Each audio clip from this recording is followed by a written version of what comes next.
Welcome to the Trinkets Collector's Voice, a podcast by Menji Soul. That's me. Welcome to my podcast. This is episode 000.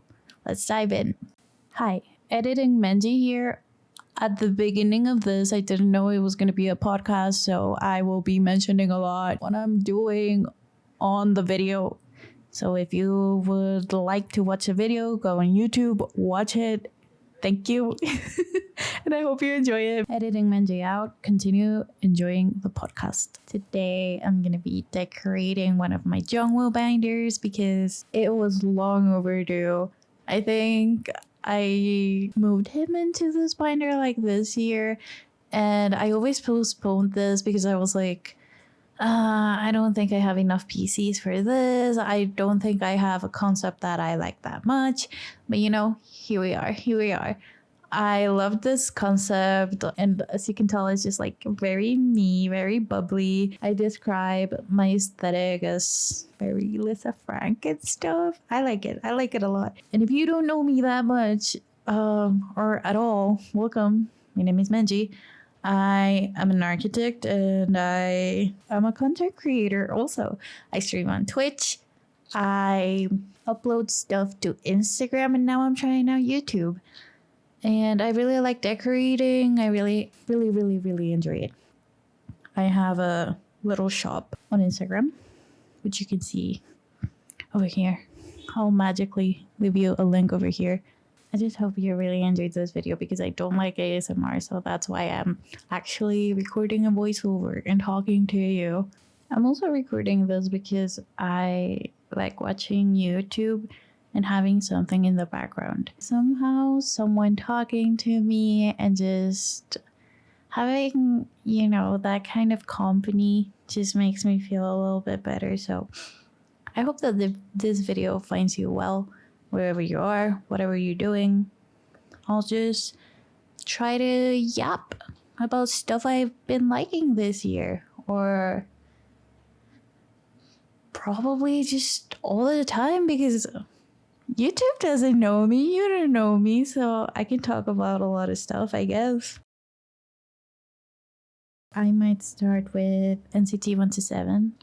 Of course, you can see that Jung was my bias. If you've watched some of my other videos, you've also seen that I like Taeyong a lot. I love him so much. Haechan, Ronjun. I also like Yang Yang. I love all of NCT Wish. Like, I just love all of NCT. If I had the means to, I'd collect them all, but I just can't, so I just admire them from very far away. And my favorite song from NCT 127 is Gold Dust. It was in their AO album, and I just think it's a very special song. I'm all about NCT being unique and weird with their sound, but there's just something about ballads, and especially ballads from 1 to 7, that it gets to me, it gets to me. So that would be my number one. And then if you've ever watched me on Twitch, you'll know this. Like, every time a 1 to 7 song comes on, or just like an NCT song comes on my stream, I'm like, this is my favorite song. This is such a great song. Who chose this song? And I was the actual person who included it on the playlist, because I'm just, how would I describe this? I'm so in love with NCT and all of their subunits and their music. I feel like it has saved me from so many things in my life. And if you want to know a little bit about me, now, as of the recording of this video, December 27th of 2024, I am 29 years old, and I've lived a very long life. No, I'm kidding. But I'm kind of old for what K-pop fans consider normal fans. I'm kind of into old territory now. Next year I'm going to be 30. So that means that I'm going to be turning into a mummy. Obviously. Something... Well, let me tell you about myself, not yet about you're watching a very, very long video with me. I am from Honduras, Tegucigalpa to be exact. It's the capital. And if you really don't know where Honduras is, it's the belly button of Central America, as we like to call it. Well, maybe I just like to call it like that. Maybe it's just me. But now you know where Honduras is. I grew up here. I learned English in... when did I learn English? I learned it in school. So since I was in kindergarten, preschool, all of my elementary school and high school education was bilingual. So that's where I learned. And then I've also liked a lot of media in English. I think I've always consumed my music in English and in other languages. So I really picked up on how to pronounce stuff, and I guess I got good at it because some people can't even tell where my accent is from, so that's where it's from if you're wondering. I just started thinking about how this is really like recording a podcast. And I wasn't ready at all. I just came into my office and I was like, okay, time to edit my video. I'm going to upload it to YouTube and everything will be fine. But then I remembered that I don't like ASMR. And then I was going to do a voiceover.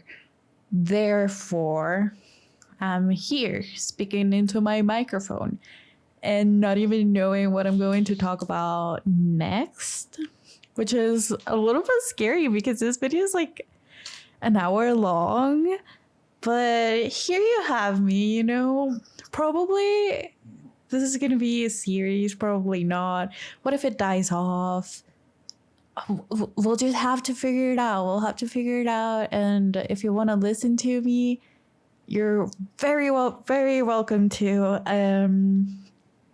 As I said, I'm also on Twitch. I try to not get anxious when I stream or if I'm going to stream, because I really get into my head as if, do people even care about me? Why would I stream and stuff? So maybe if you don't see me streaming on Twitch, maybe that's what's happening beyond the scene, you know, behind the scene. I'm really not good at making jokes or anything, so don't expect much from me.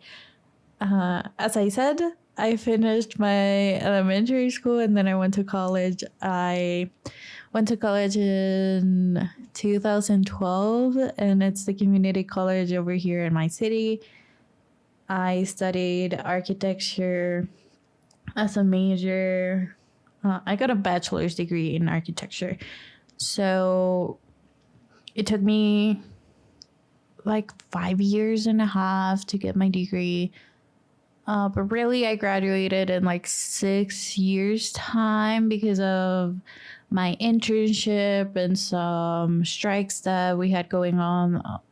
Because, you know, it's the community college. There's always something going on, like something either political or something that has to be fixed within the university and stuff. So there's always stuff. There's always stuff. So in 2018, I graduated. I haven't told you. I traveled to Japan back in 2019, which was really cool. I haven't even told you when I got into K-pop. You know, it'd be good for me to write stuff down and then have an order in which I can tell you stuff. It would be nice. It would be nice, right? But I got into K-pop around 2015, like officially. But before that, I would watch random videos in Telehit. If you're from Latin America, you just know. So not even in MTV, because you know what? I'm all over the place. It doesn't matter. I used to be an emo kid. There's a lot you need to know about me. And one major thing about me and my personality is that I am in the autism spectrum. So that means that my brain works a little bit different than other people. And I also have ADHD, which is very hard to focus on some stuff. But when I do focus, I focus very intensely.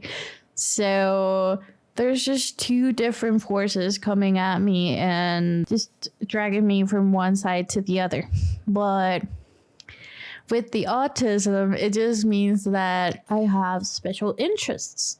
And one of my special interests in life is K-pop, right?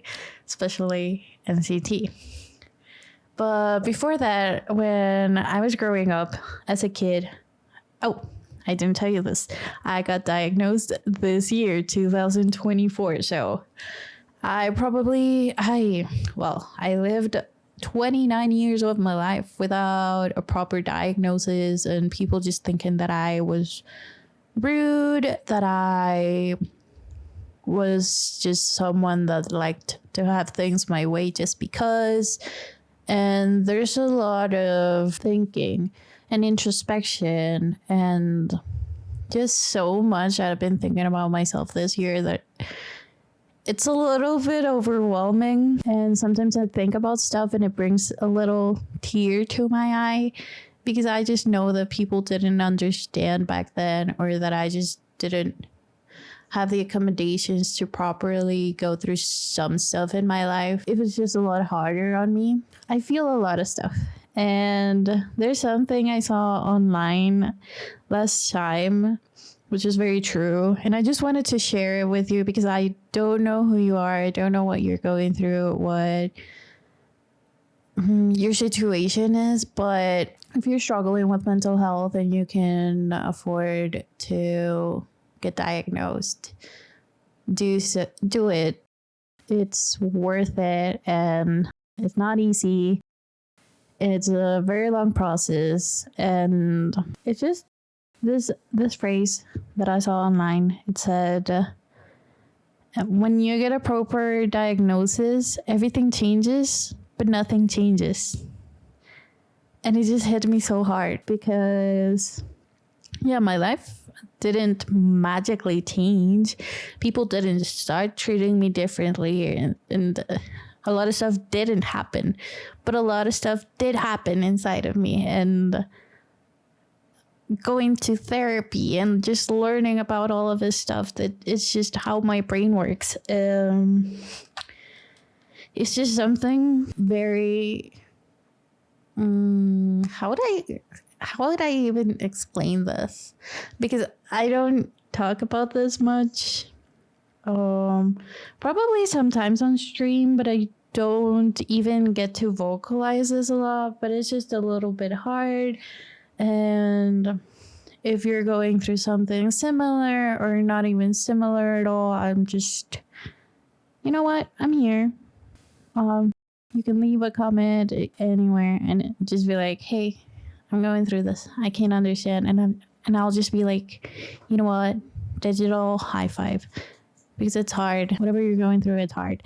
But what I kind of wanted to say is that a lot of things won't have structure and a lot of things will do just because of this different forces inside of my head going like autism is like you need order. you need to follow a set of rules and you need to be like very specific about stuff, right? And then there's ADHD, which is like, I can't function with all of this order and I can't do all of these stuff because I'm being told to. I'll do it in my own time, and then they just crash. I am trying to record this as if I'm recording with my camera, and I just keep forgetting that you cannot see my camera. Would you like to see my camera? I don't know. It's just kind of a habit because I stream on Twitch and I'm always checking my reaction in the camera. But now you can't see my face. I don't know. Maybe I could put like a little me in the corner in a video or something like that. Would you like that? Let me know. Let me know.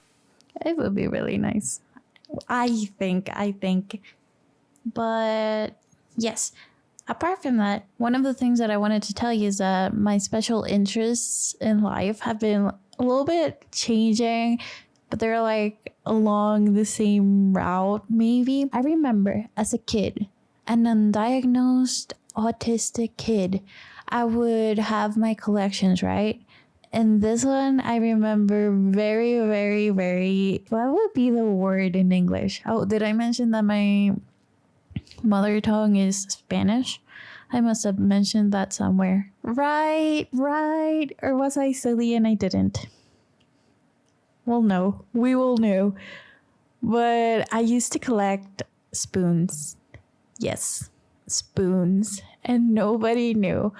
But there's this inner joke, like if you're not in the neurodivergent community, there's a very specific joke about spoons and our obsession with them, because we are very particular about spoons. It's a whole thing. But I would collect this McDonald's spoons that came with the McFlurries, and it would just be very special to me because I had a lot of plastic spoons. Imagine. Apart from that, other obsessions I've had in life. I had a Polly Pocket collection. I had a Bratz collection. I used to collect books, of course, when I was like in my teenager era where all of these young adult things came to be, like The Fault in Our Stars, Hunger Games, stuff like that, you know? Very, very specific. What other things that I collect? Oh, I am very particular about markers. An architect being like this with markers. Who could have known? So I am very specific about the kind of markers that I use and the kind of papers that I use and the kind of cardboard. It's a whole thing. And who would have known it was because a special wiring in my brain. But I also used to collect CDs. So this is where I just wanted to lead all of the conversation into. The CDs I collected were the emo CDs, like Green Day, All American Reject. I would have said My Chemical Romance, but then I remember that my mom would refuse to buy My Chemical Romance stuff because she said it was from the devil. I didn't have a lot of emo shit, actually. I couldn't even get the Good Charlotte, the Tales of the Life and Death. I will insert some of the visuals I liked. And keep in mind that I was 10 years old maybe, and I was asking for these CDs, so my mother was like, no, this is completely the devil's work, so you're not getting any of this. It was really funny.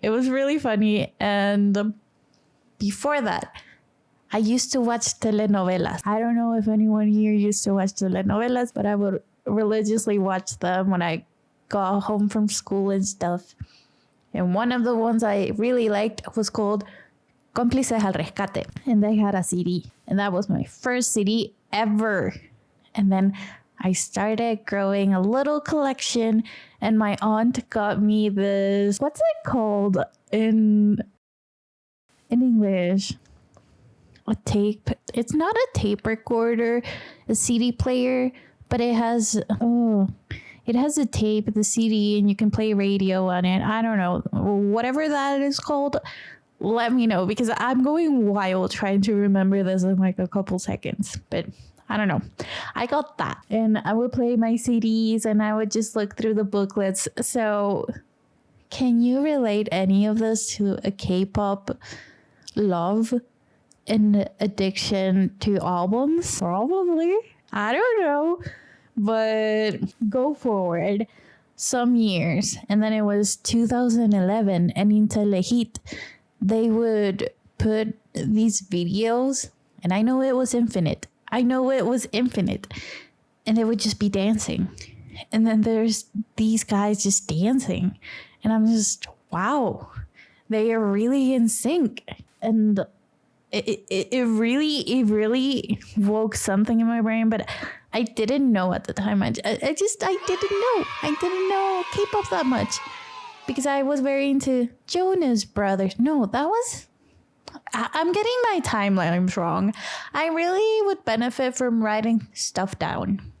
Maybe for next episode we will. I have decided that this is a podcast episode, so welcome to my first episode. 20 minutes into the episodes or whatever. You know what? It doesn't matter. What matters is that you're just listening to this, and I'm very grateful. So remember to like, subscribe, follow me on Twitch, follow me on Instagram, follow me on TikTok, follow me wherever you want. Getting back to the infinite story. It's not infinite. It's the group about the story about the group infinite, you know. I know how to speak. I swear, I know how to speak. But I would watch them all the time in Telehit, and then I would get this Big Bang videos, and I'd be like, oh, Fantastic Babies is wow. You know, it's very wow. Like at that time, I just didn't have enough vocabulary to know how to describe Fantastic Baby. And I probably don't have enough vocabulary nowadays either. Because how can you describe Fantastic Baby? Please let me know. Let me know, because there has to be like an entire set of adjectives that I just don't know about to describe that song and music video. And it's just like, apart from perfect, you know? But it really started in 2015. I remember it was one of the saddest times in my life where I lost someone in my family. I remember January of 2015 very clearly. I was in college. I had a lot of stuff due that week, and I just wanted to tune in to something that wouldn't make me sad, something that wouldn't allow my brain to be sad. And I put K-pop just in the search bar. And you know what popped up in YouTube at that time for me? Super Junior, This Is Love. That was the song that started everything. And I'm really grateful to This Is Love. It's a pretty unique song, and the music video is perfect in my opinion because they dance. They do it all around this place with their microphones and stand-in microphones, whatever you call that. It's a very nice music video. And if you haven't watched it, go watch it. I know Super Junior nowadays are very problematic. Like, I know a lot of their members are just like not it. They're just men at the end of the day. They are men, bad men at that. But their music slapped back then. It did.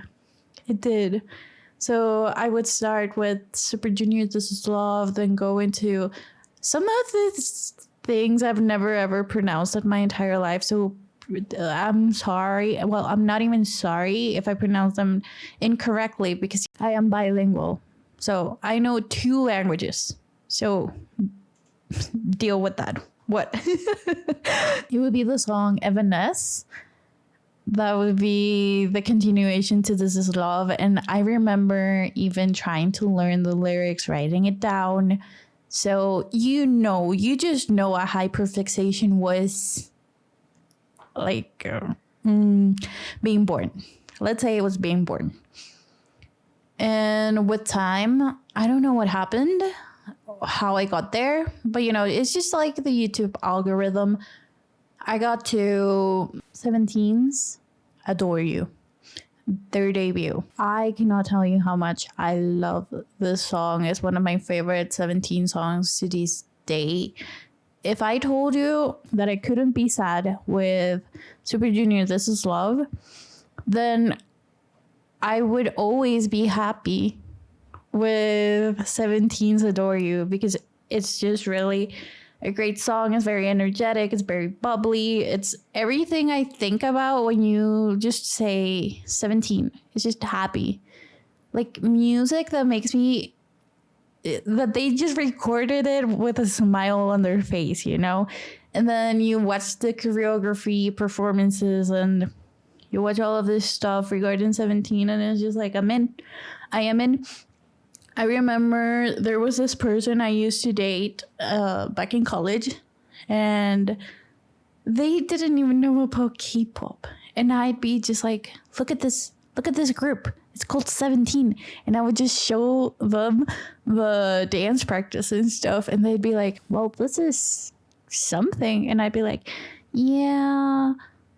I'd be like a little bit ashamed of saying that I liked it, but never be ashamed of liking something, okay? Never be as I was, because 17 is incredible, and now K-pop is just not what it used to be back then. Now you don't have to be afraid of telling people you like something and be afraid of it.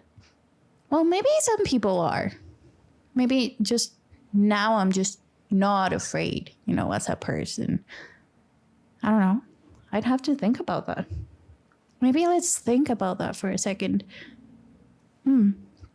I think I am a very loud person about what I think and what I believe. And nowadays, if I just like something, I just say it. I publish about it. I am on Instagram a lot, and people just know what I am about. You may not know me, but you can know what I like if you scroll through my Instagram. I think Instagram is a very fair representation of what my head is like, in the bubbly part, at least. I like to treat Instagram as this social media where I'm just, it's a blog. It's a personal blog, and it's a very happy place for me. The posts and the reels are very, very on brand for me, because it's me. And the stories are just like me looking at memes or being silly or just overthinking. So there's always something about myself. And I hope that you can find that balance to posting about what you like and who you think you are as a person. Because I do have a personal account, and I always disable it. I deactivate it because I don't think it really represents me as a person, because I also identify as non-binary. And in my personal account, there's a lot of people who know me from school, workplaces, and a lot of instances where I just used to go by another name. So it's very hard for me to go into those spaces and try to be positive and nice to these people who refuse to call me by the nickname that I assigned to myself, that is Menji, and that they just keep calling me the way they want to call me. So there was this time back in 2020, great, what was it? It wasn't Great Depression. What am I even thinking? But back then, in 2020, I remember I was locked in the house and everyone was just trying to find something to do, right? And I didn't have anything that would speak to me and be like, oh, okay, this is Menzies. One day, I remember I was on Twitter and I saw this post of a person just saying, hey, I'm live on Twitch. Come play Animal Crossing with me. And I was very intrigued by it because I didn't even know about Twitch. I didn't know it was a streaming platform. Nothing. I clicked on it and I watched their live for like 2 hours, which was a very unique experience because I know, for at least myself, going into Twitch was very... It was like a learning curve. Maybe that is how I would describe it. Because I would go from the maybe short-term content back then, before TikTok. I'm not going to talk about TikTok right now. But watching a YouTube video back then, it would be like 12 minutes, 17 minutes, and you'd be done with the amount of content you consumed back then. And then on Twitch, I'd be there for hours. And I'd have the need to be chatting with these streamers online because I could relate to them. And it seemed pretty nice.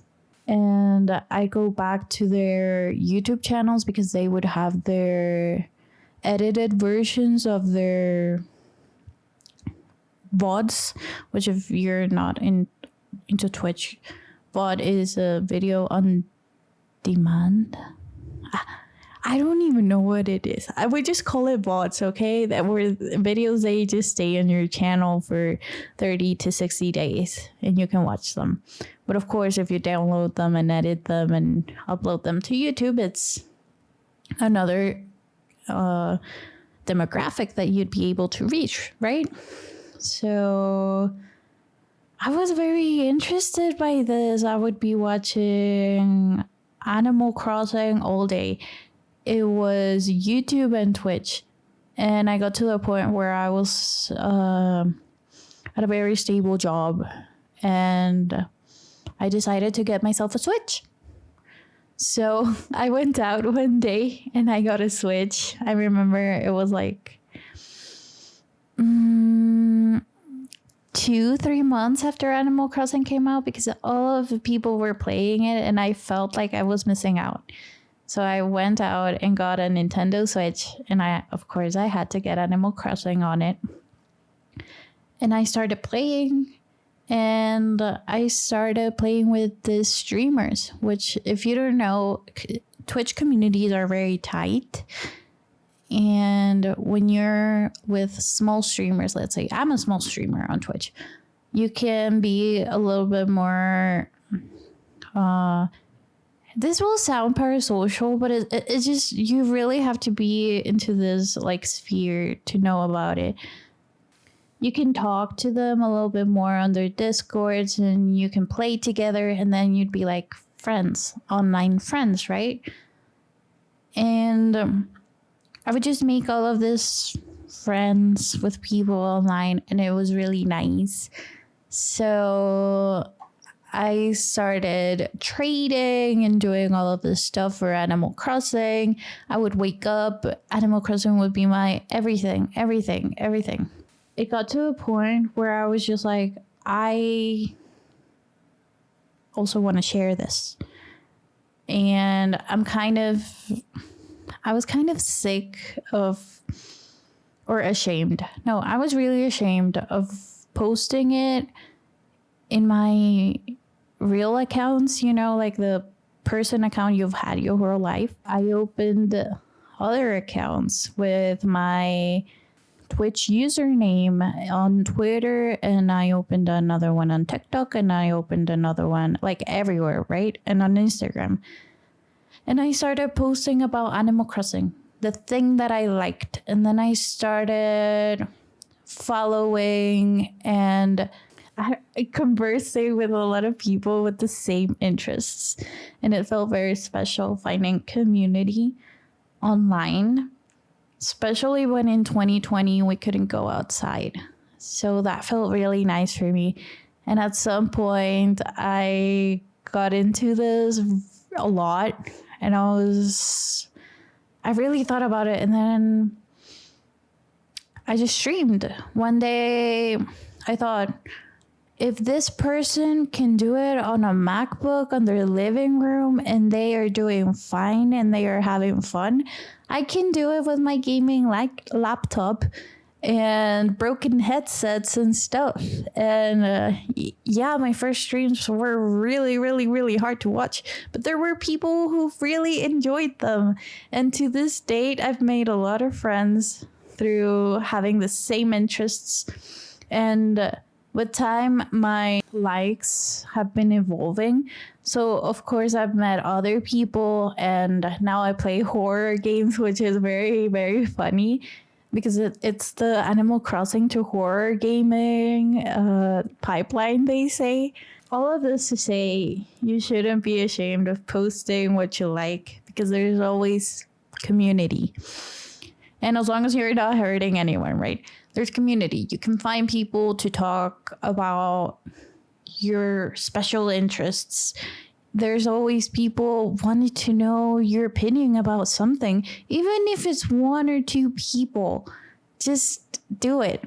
This is also why I'm kind of deciding that this is a podcast now.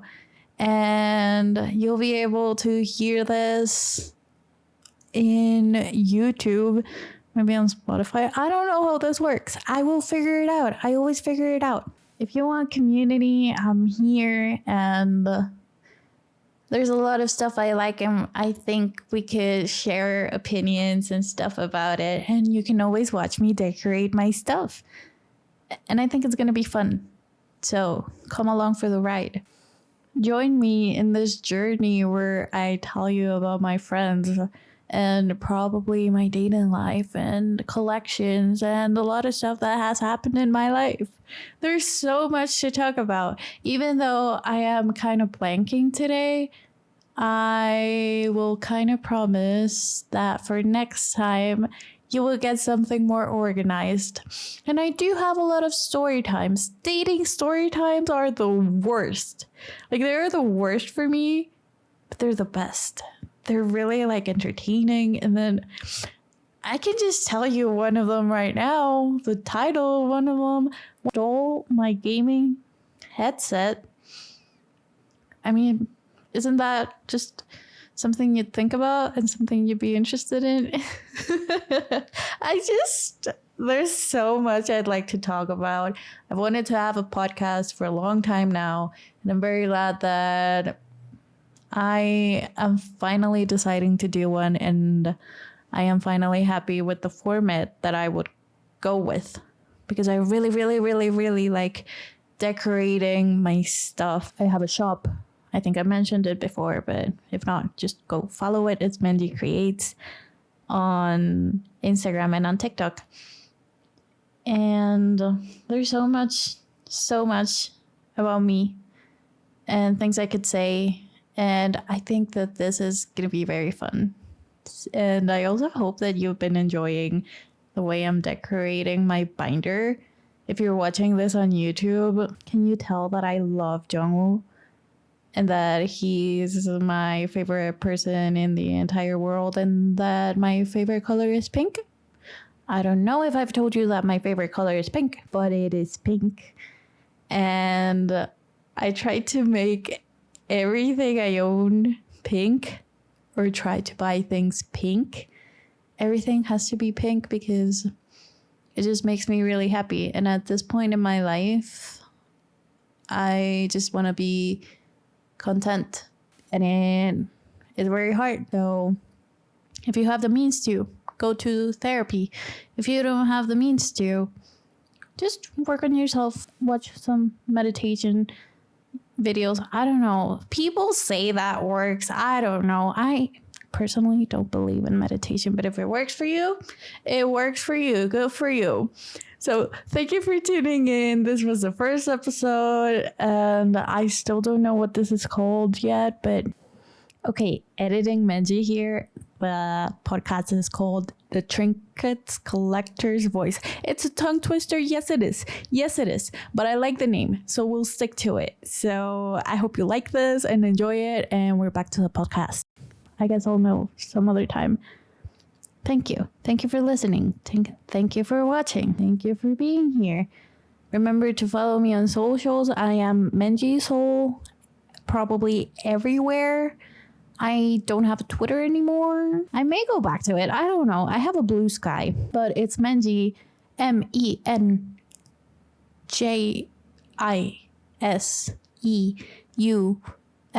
It's not like soul. It's pronounced like soul, like my soul, like Menji's soul, but it's spelled different because I'm silly. Okay, just go follow me.